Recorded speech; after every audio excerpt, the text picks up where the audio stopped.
Thank you, and thanks so much to the organizers of the conference and the invitation to join you. This has given me a chance to think about things that are part of my own personal approach to environmental issues, but really haven't been a part of my scholarship. So what I have to say will have a kind of a personal and somewhat didactic thread to it, which is not typical of what I normally do in settings like this, but find unavoidable here. The other thing I will say is that what I have to say is very similar to what Sarah just said, so I'm going to try to tailor my remarks and not be too duplicative. And I say that I didn't crib from her notes, it's just that we... And we'd never met before either. We've never met before, right? But we're both runners, maybe that has something to do with it, I don't know. And of course, my talk has no slides, so it won't even have the colorful, vivid portrayal that she gave. What you see is what you get right here. So let me begin with a disclaimer, as Jed did. That's always a safe way to start. I'm not a student of religion. I don't talk about religion for a living. I am a student of environmental law and policy.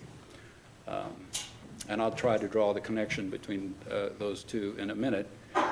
By way of sort of personal background, I was a member of an organized religion, an Episcopalian. I was raised an Episcopalian.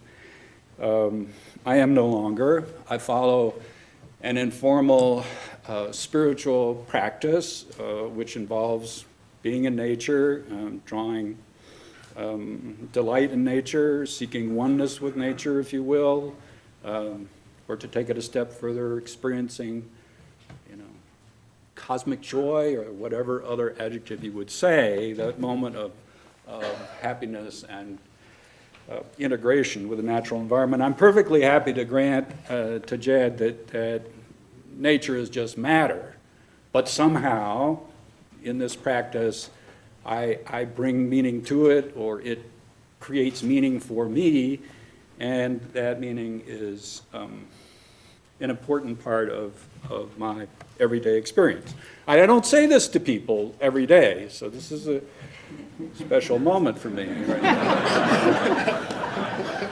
When I'm testifying before Congress on environmental policy, or writing a brief, or talking to people in serious policy debates, I don't say this. But you know something very interesting? I think a lot of people in those rooms during those debates have the same feeling, have the same orientation. They don't say it either. And I'm not going to try to explain why, but that's an interesting feature of our current policy world, if you will. I don't know whether this practice amounts to a religion or faith. Bob Nelson has a better idea of that, and the rest of you who are experts in this. I am sure, however, that it has something to do with how I think about environmental policy and law, and it's that connection that I want to try to develop a little bit and explore whether it's useful or not useful in the ways in which perhaps it can be made more useful. So the environmental law and policy that we have today grew from a movement, the environmental movement, which is a cultural movement, I think it's fair to say. That is, it's a movement that seeks, in the most basic sense, to transform the values and worldview of the culture in which we live, and particularly to transform those values and worldview relating to people's use and relationship to the environment. So the question, or my question, sort of at the threshold, is what is the relationship, or what are the possible relationships of religion to that movement? And these are issues that have been rehearsed already, so I'm going to move through this quite quickly. To me, there are three basic possibilities. One is that environmentalism grew up as a response to, a reaction to, hostile religions. And that's the Lynn White story that Sarah talked about. Lynn White famously, in 1967, published an essay in Science, interestingly, I think that's where it was published, a few years after Rachel Carson's Silent Spring, at the moment when the modern environmental movement was becoming conscious of itself, if you will. And he claimed that in its Western form, and I'm quoting, "Christianity is the most anthropocentric religion the world has ever seen." Now, what's interesting to me about that passage is that I believe it is the first use of anthropocentrism in a published article in this context. And what it did, as a matter of history, is generate a whole body of moral and ethical literature that was premised on the opposite of anthropocentrism, non-anthropocentrism, which became the guiding sort of moral principle of the environmental movement. So there's almost a perfect identity here between White's characterization of the villain of the narrative, if you will, the anthropocentrism of modern Christianity, and the non-anthropocentrism that then became the explicit core of the environmental movement, or at least what I call the strong form of the environmental movement going forward. So, as Sarah has mentioned, and I'm sure others have too, White's essay provoked a flood of commentary. For my own part, I'm unsure whether Christianity, if it is so anthropocentric, is itself the source of that anthropocentrism, or just a reflection of a larger culture, Western culture, which has that as one of its characteristics, but it really doesn't make any difference for what I'm going to say from here on in. White himself acknowledged that there were subordinate strains in the Christian tradition which could be elevated to oppose this anthropocentric strain. He's talked about St. Francis of Assisi, and as White put it, his effort to depose man from his monarchy over creation and set up a democracy of all God's creatures. And that's a very strong strain of the modern environmental movement. The idea is that we are not master over nature. We are one part of nature on an equal footing in some sense morally, if not in other characteristics. And we sit at a council with other parts of creation as equals. So many religionists, as Sarah mentioned, rejected this argument, and I'm not going to rehearse that because I'm not competent to do so, but interestingly to me, a response of organized religions was to develop their own eco-theological approaches. So you had in 1979, for example, a little more than a decade after White's essay, Pope John Paul II designated St. Francis as the patron saint of ecologists. So this is White's hero being elevated by the official Catholic Church. And in 1990, the Pope issued a message, "Peace with all creation," in which he endorsed the new ecological awareness. And I mean, this is quite amazing language. I'll read it. "Theology, philosophy, and science all speak of a harmonious universe, of a cosmos endowed with its own integrity, and this order out there must be respected." And other faiths have developed their own versions of this, what I'll call eco-theology, and George Hanley, I think earlier today, talked about that with great force in the context of the Mormon tradition. So there's another possibility of the relationship between religion and environmentalism, and that is that environmentalism has developed with the support of traditional religions. It has drawn on cultural resources from the Abrahamic faiths, from other major religions, Buddhism and Hinduism, and it has also drawn, importantly, as Sarah developed articulately, on the traditions of American Indians. So there is this supportive role that religions have played, although I think the relationship is fraught, and not all folks that adhere to traditional religious faiths are happy with environmentalism or the kinds of beliefs and values that they identify it with. So the third possibility of this connection between religion and environmentalism is that environmentalism is itself a religion. And that's what Bob has developed so articulately for us. William James defined religion as a belief that the world has an unseen order, coupled with a desire to live in harmony with that order, and a community of shared beliefs and practices related to that desire. Sounds close, doesn't it? Environmentalists have a holistic view of the world as highly interconnected and fragile. They seek to engage that world, to experience it, to have these moments of oneness, or, as I said before, cosmic joy. And in policy and law, they seek to embody what they understand as a harmonious relationship with the natural world.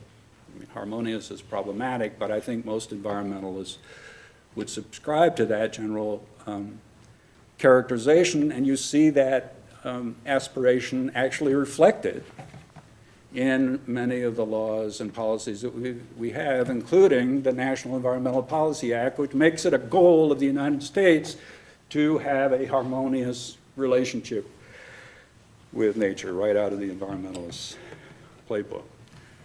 Is this secular environmentalism a religion? I'll leave that to you to judge. Bob has made an articulate case for that.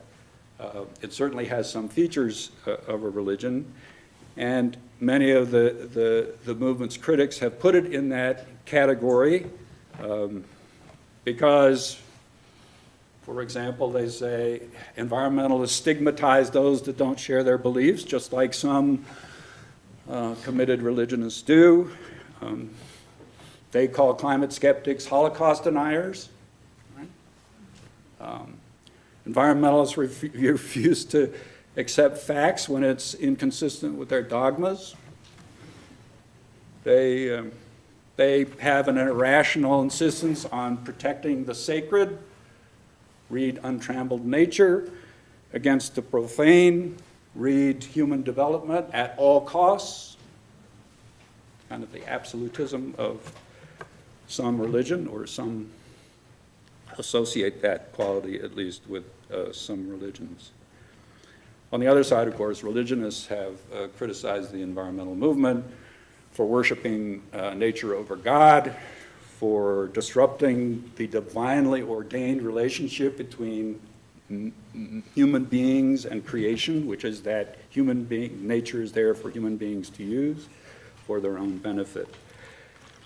So, despite these criticisms, and I'll come back to some of them in a minute, I believe that environmentalism's religious aspects are healthy on the whole, and this will put me in opposition somewhat, I guess, to Jed's thesis.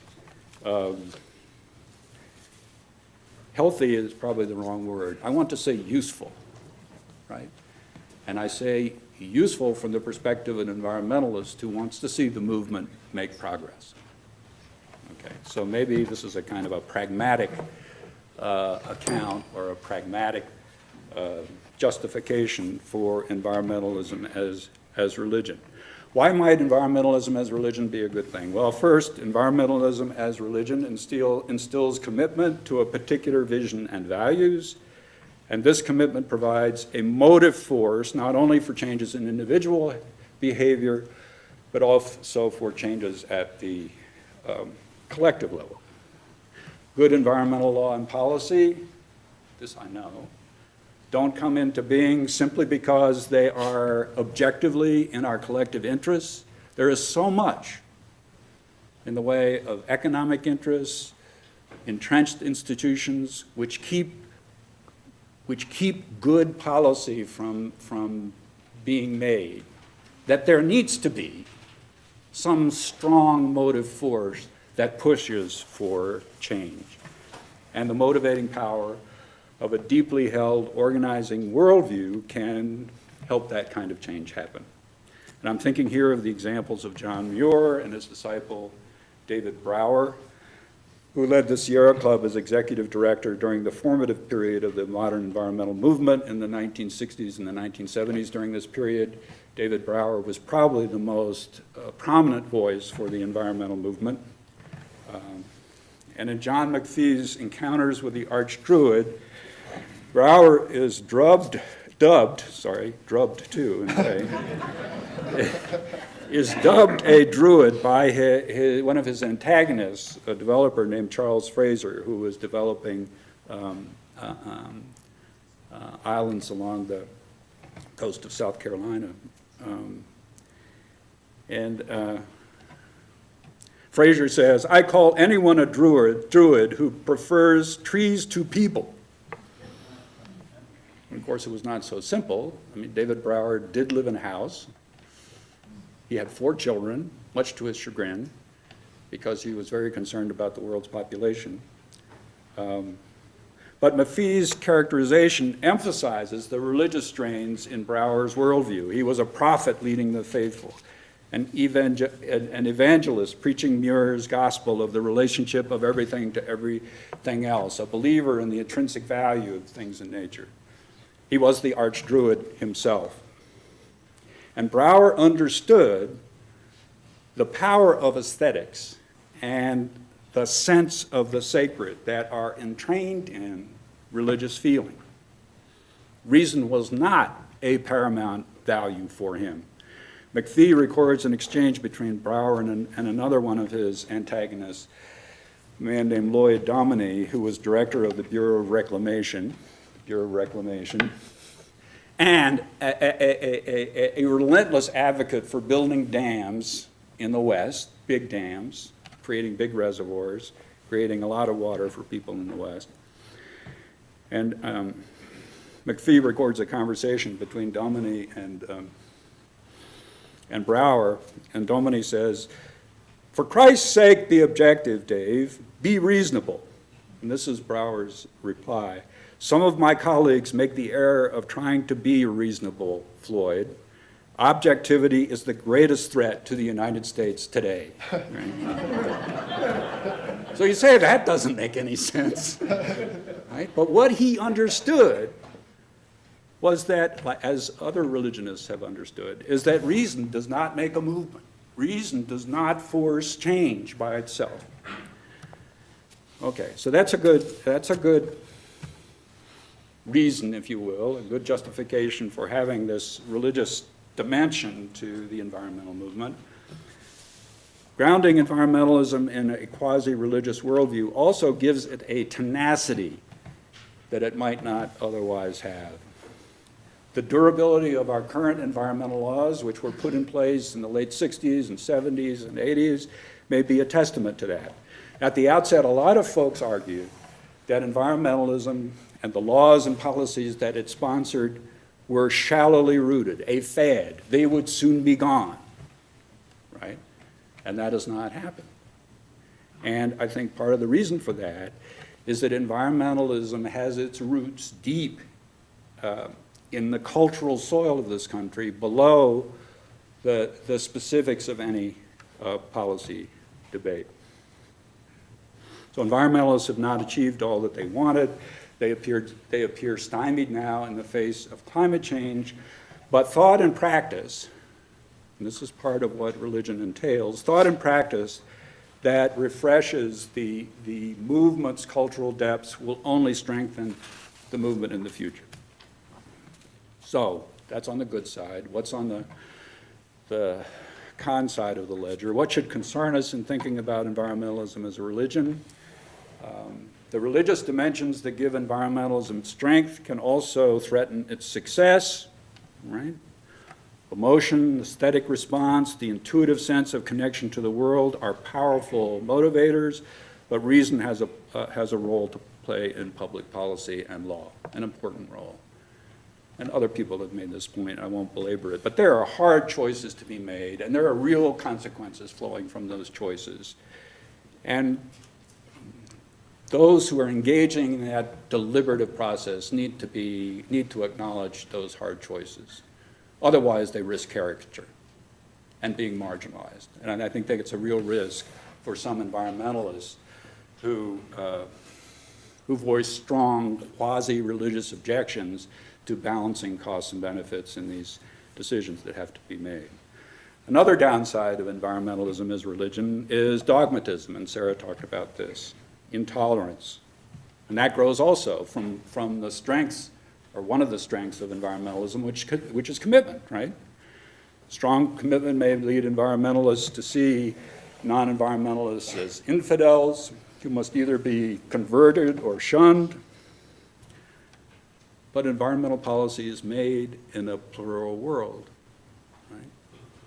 Not everyone is an environmentalist, and you need some of those folks who aren't environmentalists to come along in order to make sound and sustainable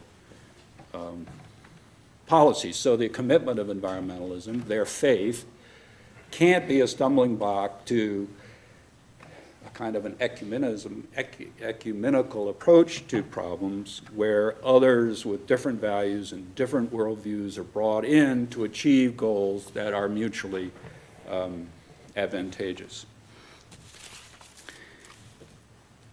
A close relative of dogmatism is self-righteousness. People have talked about this also. Failure to be humble in the face of our inability to fully understand the problems that we face or fully resolve them. So, how might we go forward? Am I doing all right in time? Yeah, okay.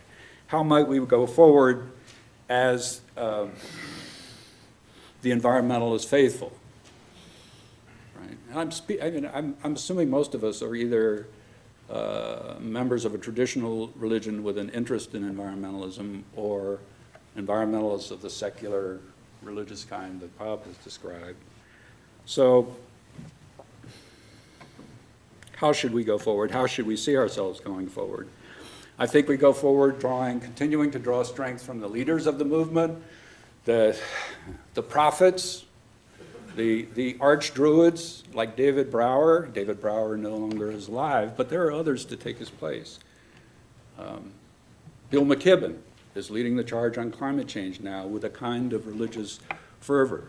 His followers are chaining themselves to the gates of the White House, right, and being arrested and put in jail. They're adopting the civil disobedience that characterized the civil rights movement led by Martin Luther King, a movement which not incidentally also had strong religious roots and sources. Julia Butterfly Hill, Sarah mentioned, another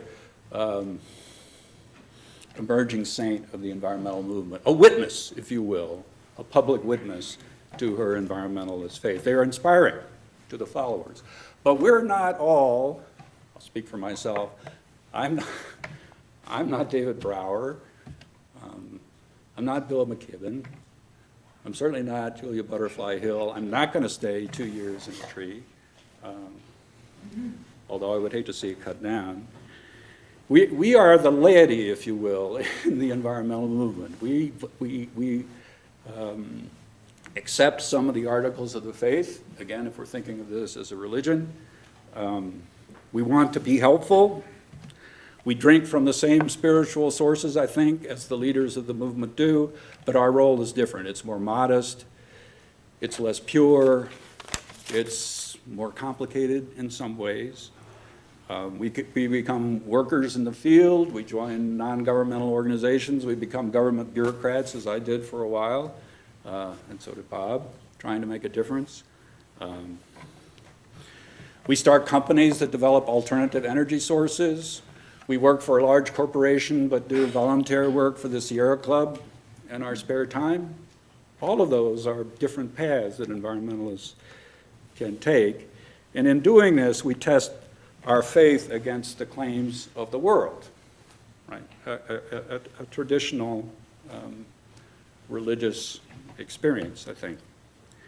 In these diverse encounters, I think it behooves us to be open, adaptive, pragmatic, ready to try new things, and ready to work with new partners. This is This is modest work, but it is also work within which new possibilities can develop and unexpected changes can occur. The roots of environmentalism may be as old as the Druids, whoever the Druids were, and I'm not quite sure, but the full fruits of it are yet to be known. So we are, in a way, even us laity working in the field, creating a future for the movement. And we can see the extent of change that's happened already in the environmental movement over the few decades that it's been in existence, at least in its modern form. And Jed is right, it goes back much further. The evil that David Brower fought against was dams. His major tactic were big, expensive picture books. Can you imagine this? I mean, some of you actually experienced this, of iconic landscapes that people, relatively wealthy people, would buy and put on their coffee tables to show people that they cared, right? And then you have Bill McKibben with a very different focus, now on climate change as the evil to be dealt with. And instead of big picture books for the coffee table, he's tweeting and blogging and emailing. I get emails cascading through from him. And also taking a stance of civil disobedience, which kind of ups the ante for the environmental movement, at least on climate change. And the environmental movement as a whole during this time has become much more diverse, right? It's not just the relatively wealthy members of the Sierra Club, outdoorsy, white, upper middle class people. Right? It's everyone from the Earth Firsters to Resources for the Future, a bunch of economists who sit around thinking about these things, to Native American folks who represent a very strong strain of the movement, to folks to organizations that are exploring market mechanisms to make a difference for environmental issues, that are partnering with multinational corporations.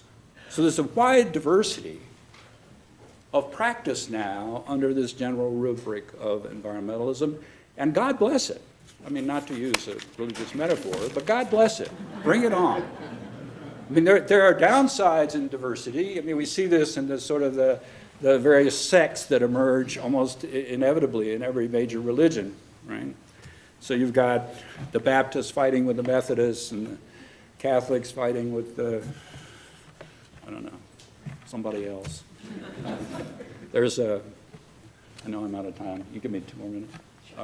There's a couple down the road, and we live in a rural community, and there's a farming couple down the road who are in their 80s. And he was raised a Methodist, and his wife was raised a Baptist, and they grew up in the same neighborhood, fell in love, came to get married, and their parents would not approve of the marriage because it was a Methodist marrying a Baptist. Right? But they went ahead and got married and had a very good life. And he said he was the winner in that because the Baptists were much better cooks. So. But I think the proliferation in this setting of different versions of environmentalism is great. I think competition generally is healthy, and particularly in a religious setting, maybe competition is particularly healthy. It helps check excesses, it helps correct unfruitful doctrines and practices, and I think it helps create the possibility for new and more adaptive strategies in the future. So this is where I think it's in this practice setting and in this diversity that I find the most hope for environmentalism. The moral cosmology is there as a kind of a touchstone, but it's not where the faith is growing, if you will. The faith is growing in the field, and that's where my hope for the future of environmentalism lies. Thank you.